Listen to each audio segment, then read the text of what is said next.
Amerikan Kongresi'nin Türkiye'nin F-16 talebine yeşil ışık yakmasıyla birlikte Anadolu Ajansı olarak bu uçakların dünyada üretildiği tek yer olan Greenville'a geldik.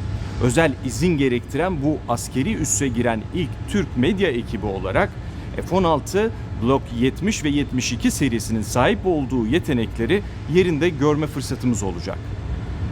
5. nesil savaş uçaklarının üretildiği bir dünyada F-16 uçakları hala birçok NATO ülkesi tarafından aktif olarak kullanılmaya devam ediliyor.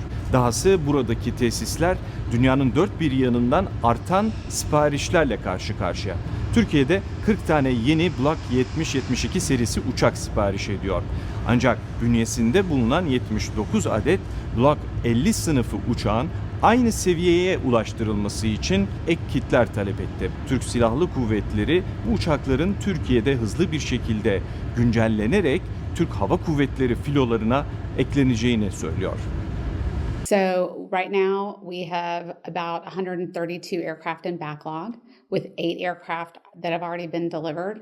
And we believe there's probably another 300 aircraft out there from a demand perspective from other allies around the world. As far as what we build around the globe, we have more than 470 suppliers all around the world that help provide parts and pieces for the F-16 that are ultimately assembled here in South Carolina. We continue to always look for new opportunities with new suppliers. It helps keep the F-16 competitive. As I mentioned before, life cycle cost is very important to us. So we're always exploring new opportunities and other partners as we move forward with F-16 production. Yes, we've had a very long partnership with Turkey in the past. In the early 1980s is when it started with Turkish Aerospace. And we did significant work then on co-assembly that was done in Turkey to support that aircraft program. We, again, had a great partnership. We continue to have dialogue today, and we're working between the two governments on what might be in the future for the Block 70 program for Turkey. And so whereas we used to have two smaller screens only that we could get our information from, information is very important to a pilot. Now we've got this really large display that multiplies, really by 2 the amount of information that the pilot can get.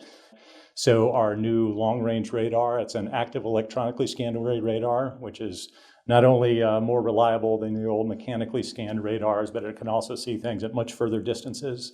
And so the pilot notices that his situational awareness is actually a lot bigger in a Block 70 because he can see things at further distances. He can see things on the ground that are a lot clearer. And all of that is presented in kind of one unified picture to the pilot. Is the automatic ground collision avoidance system. So it's this auto GCAS system that we have that can immediately sense when an airplane is getting too close to the ground and is at risk of running into the ground, and it can fly the pilots up hands off without the pilot having to do anything. So if for some reason in combat a pilot gets incapacitated, whether by heavy G-forces or target fixation or whatever it is, the airplane can actually save that pilot. So we've already had 13 pilots saved by this technology already.